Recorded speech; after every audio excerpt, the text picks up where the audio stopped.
biggest buyer mistakes that I see when buying property in Roatan, Honduras. The first, don't believe everything you read and see on the internet.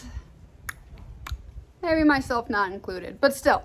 Actually, no, verify me, verify that I am a real person, verify all the things, just like you should do with the brochures, the photos, the videos, all of these beautiful promotional things.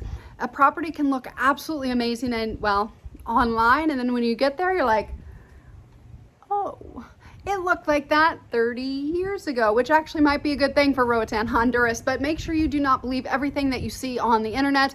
It's great to get boots on the ground, great to get the feel of things, and also get a lot of people's opinions, but I'd also take it with a grain of salt, just like, well, all the opinions I might have. So number two is it's a follow-up to that one. Let's say you you're looking at the promotional material and it's a new construction property and it is telling you that they have a proven 12% return on your investment. Well, I love the numbers. It sounds great, but if it's new construction, they're not open yet, they've never had a renter in the units, there's no rental numbers, where did the 12% come from?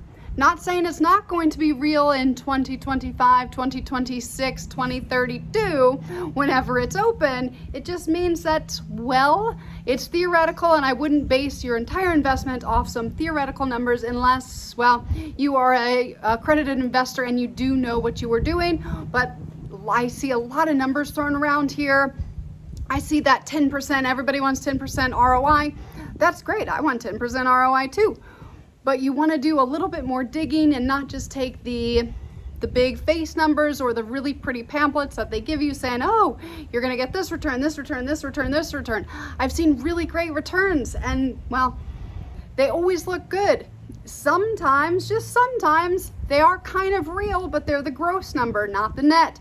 There's a big difference between the two because, well, one's just a pretty big number and the other one's actually money in your pocket. So, well, you want to make sure that if you are buying based on an ROI, make sure they are real numbers and not just something theoretical. And if it's new construction and they're claiming that, it's obviously really easy to tell because they don't actually have any numbers. So, and it's also good to look at the rental numbers and not just high season, because I see those published a lot as well. Your numbers could be 4 times smaller, or they can be 4 times greater in high season than they are in low season.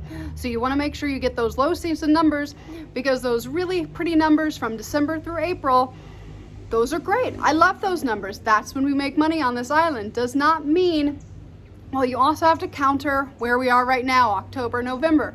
You've got to offset those numbers, which do tend to run in the red or can be more neutral. So you do want to run those, well, run the annual numbers and not just Q1 that are multiplied by 4, because that's another little thing that we see a lot on the internet. Well, in Roatan, Honduras, this is another one. These are all true stories for the record, and these are all examples that are literally happening today in Roatan.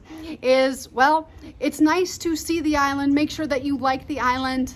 Sometimes it would be cool to buy sight unseen.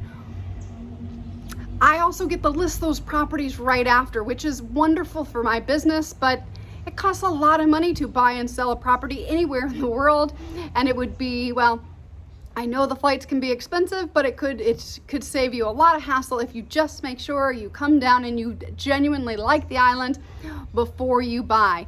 And when you are buying, make sure your spouse or partner is aware of what you are doing, and don't just buy after you came down. Buy a beautiful property and do it without your significant other or partner, whatever you want to call. I don't know what anybody's called anymore.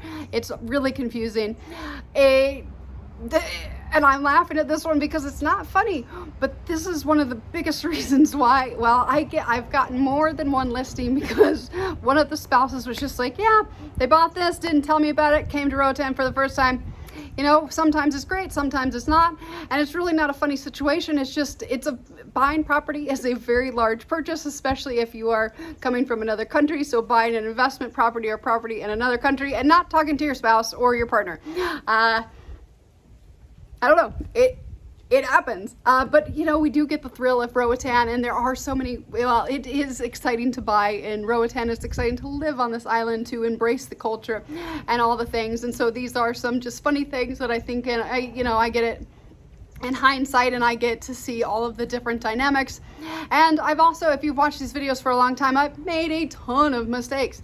I just try not to make them twice. Well, I try not to make them twice, but Roatan has a way of, well, it's kind of a harder fall sometimes, so you want to make sure that you do things right, and you talk to lots of people and make sure that this is what you are looking for. I know this is it's basic, but to buy and sell in Roatan is going to cost you around 20% of your purchase price when you buy it and you sell it, and that includes that I wrapped a ton of things in there, and it's similar to the US, where they say it's about, well, 7 to 12% to sell your house, but then in Roatan it also costs you around 6% to buy because you have some additional costs. So that 20% does add up, and I really don't like when, well, it's upsetting when nobody wants to, you know, lose 20% of their investment. So it's always make sure that this is what you want to do. We do move on island time. Things can be a rush, and we do have to rush.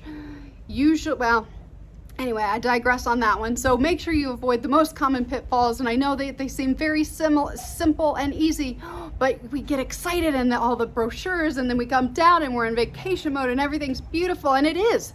It's absolutely wonderful, but you can't really see the ocean today. But we are in, it's October right now, and we are mid-October. It is rainy season, and let me show you what I'm looking at real quick. All right, welcome to the back side of my camera. So you can see the ocean. We are in rainy season. It was raining earlier today for about 3 hours, so it did cool off the island. But you can see that it's nice, calm. There's no lines anywhere. It's a wonderful place to be. So if you are considering coming in the October, November, do be prepared for some rain showers, but otherwise you're gonna get nice, beautiful days like this, especially in the afternoon.